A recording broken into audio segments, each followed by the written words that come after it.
How we doing, Creator? So right now, it is Monday the 12th, and it is 2:20 in the afternoon. And we're going to go over part 22, or 23, I'm sorry, out of our book, The Master Key System. While at the same time having our live video on Instagram. Instagram just came up with this update.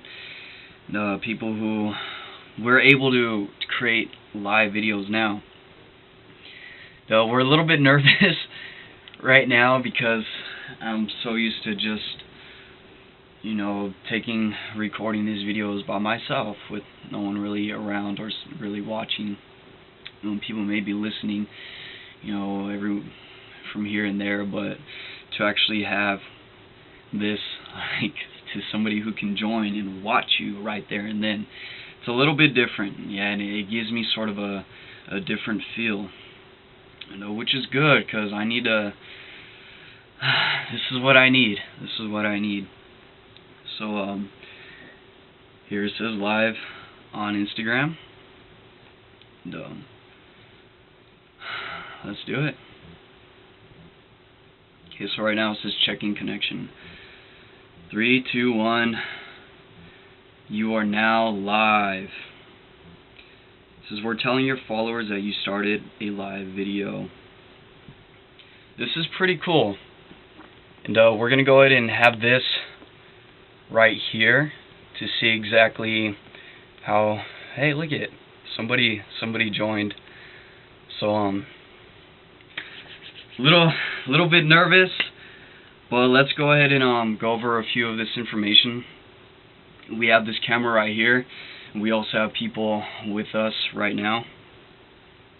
For this week's information, we're going over part 23 out of our lovely book, The Master Key System by Charles F. Hannell. It's like, as many of these videos I've done, I'm a little bit more nervous than I used to be, or that I originally am. But before we get started with this chapter, let's go ahead and review what we've learned from last week's chapter in part 22. Okay, because we've learned about our mind. Okay, it's a system of vibration. Okay, and whatever state of mind we're in, whether it be positive or negative, is going to determine the state of vibration we enter in as a consciousness, as a being. And life itself is perceived, or even our perception of things is determined by our state of being, and what really trips me out over this type of stuff is the fact that, we're all in this life together. We all have thoughts. We're all releasing this type of energy, okay, and we're all being affected not only by our own thinking, but the thoughts that other people are sending out as well. You feel that energy. I know for a fact, for example, thoughts being a real element in the air, it's a real thing. When you were with somebody and they say something, and you're saying, I was thinking that same thing, or when you say something and then, or they say something and you tell them that, it's because we're in the same atmosphere, we're in the same vibrational area, where we're connecting and communicating with each other mentally, more on a spiritual, vibrational level. It's very interesting too once you start becoming more aware of these forces, in life. It's just like, man, I'm in a totally different place right now, but we're in the same place that we've been this entire time. But continuing on with what we've learned over last week, okay, in part 22, and what else do we go over? Okay, more about thoughts. Okay, the nature of our thoughts. Okay, we just gone over that. Okay, whatever it is that we're thinking, we embody that as well. And that embodiment will look to express itself in any way, shape, or form, whether it's in words, whether it's hand movements, and things as such. Moving on to what else do we go over? We've learned about the faculties of the objective and subjective mind. Okay, the objective mind being able to make decisions in certain moments. Okay, they make choices, choosing, what it is we're gonna think, how this specific thing is gonna affect us. Okay, remember how this watchman at the gate that we have, okay, it's in control of whatever gets put into our subconscious. Okay, because moving back to our brain, okay, man, there's so much information that I feel that I need to share at this moment in time, simply because live on this video, because there's just so much that we've been learning and just so much information to go over. But let's do our best to stay focused on just what part 22 went over. Okay, but we are going over how metaphysical healing, okay, being able to heal yourself, okay, like doctors and things like that. We don't need any of that stuff. All we need is to feed our body, exercise regularly, eat right, and things as such, and also be in a positive state of mind. Because remember, we've learned that everything is simply the form, or takes on the form of a vibration. Okay, vibrations being the most basic, giver of life, you can say, when it comes to form or substance. And like, for example, the experiment that we had gone over in you, okay, when they put the sand on the drum head, okay, and they played sound through that drum head, and the sand literally took shape and structured itself in accordance with the nature of that vibration of the sound. And remember the solfeggio that we were talking about, these 7 musical scales, the original sounds, which everything is, all sound anyways, created from these 7 original scales. And okay, what else did we go over? We went over thinking big thoughts, thinking bigger thoughts, always pushing your mind into thinking in a higher state of being, because when you think on a higher level, you become remember, we become what we think about. So when we think bigger thoughts and focusing on higher thoughts within our life, our life in turn will objectify itself in a larger scheme of things, because we're remember, all is mind, and we are all possession being based on consciousness. Okay, talking more about this, you wouldn't exactly know something is in existence unless you were aware of its existence, and it's a lot of awareness goes on just with the things that happen in our life.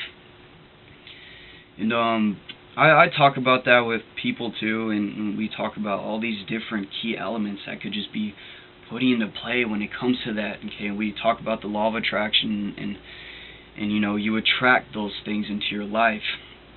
And there's a quote by Buddha that I've always been having at the back of my mind these last few weeks, and he talks about we become what we think about. We become what we think, we create, or we attract what we feel, and we create what we imagine. Okay, remember what we've learned about the imagination, okay, being the imaging faculty of our mind. Okay, when we think, okay, we're setting a lot of causes in motion. Remember the law of cause and effect.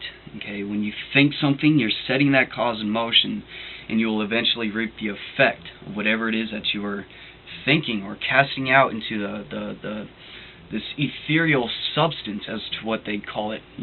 This mind, which all of us live and move and have our being. This being itself, this universal intelligence, which we were all created from. Religion calls it God, science calls it the field, the matrix, but in either case, it's this power, this power that has created all within itself, is continuously moving all within itself, and at the same time, it's holding everything within its place. And we've talked about the faculties. Okay, we've already talked about the conscious mind. Let's go on a little bit more about the subconscious mind, because the subconscious processes, okay, our body being the subconscious mind, And we're made of trillions and trillions of these cells, which in turn are made up of molecules, which in turn are made up of atoms, which in turn are made up of electrons. And the electron, we've learned, is the center point of distribution of this universal intelligence. You know, this thing that is omnipresent, that is omniscient, and just has the power that has created all things. Okay, we'll just use that one for our words. But the subconscious processes, okay, it goes on without the regulations of our personal consciousness. You know, we don't have to think about making our heart beat in order for our heart to beat. You know, it's something that, it's an automatic process. Okay, we don't need to think about, you know, making our blood flow. We don't need to think about, you know, repairing our own broken down tissues or muscle fibers that we just tore up in the gym. You know, all we do is provide our body with those things, and it does it itself. You know, this subconscious mind, this power that we have, that has been placed within our hands. You know, and this power, we just need to learn about this temple that we all ourselves are embodied in are living our lives in. More about the subconscious mind. Okay, moving back to our metaphysical healing. Okay, the subconscious mind is always looking to heal the body. Okay, for example, if you get a cut, you know, eventually that cut, the epidermis, your skin, the cut part, eventually will close. Okay, it's your subconscious mind, your white blood corpuscles, okay, your blood cells that are working within your body, making sure that you're healed, okay, making sure that you're okay. Okay, and if you do anything, activity that scatters your objective mind forces, okay, like smoking, for example, or drinking, okay, those scatter your forces, and you can really feel it the other day, like, oh my gosh, like, I'm still recovering from this thing. You know, it scattered these mind forces, but just the fact that we're able to come back to our original state of being is because of our subconscious mind. Okay, it does what it does to heal us. Okay, and back to this metaphysical healing as we were talking about before. Okay, our body does everything it does to heal you. Okay, but with the power we have of choice, with our level of conscious perception that we have, okay, we have the ability to direct, you know, each and every single one of the activities of these cells. Okay, because these cells that we have are all intelligent, and they make their own choices. Okay, your cells choose however much protein they need from the foods that you eat. They choose however much carbs that they need from whatever it is that you eat. Your cells make that choice. Okay, and while your cells are choosing to try to heal you, you're making that choice of thinking negatively. Okay, you think these negative thoughts. In turn, you're putting yourself in a negative vibrational state. Okay, and your body responds to that. Okay, remember, you're in control of the subconscious mind. It is your tool. Okay, it is a faculty that we need to learn how to take control of and make use of it within our lives, because it is a seed of habit. Remember, we all become what we repeatedly do. You know, we do what we think, and then as we first think it, that thought sets that motion into activity. Then you take action on it, and then the more you take action, the more it becomes sealed within your subconscious, becoming a habit. Remember, we're creatures of habit, and our life is created by the things we do every single day. Moving on to, we have the ability to think ourselves into disease, because as our bodies are trying to repair itself, remember, these cells are move to the direction of what you are thinking.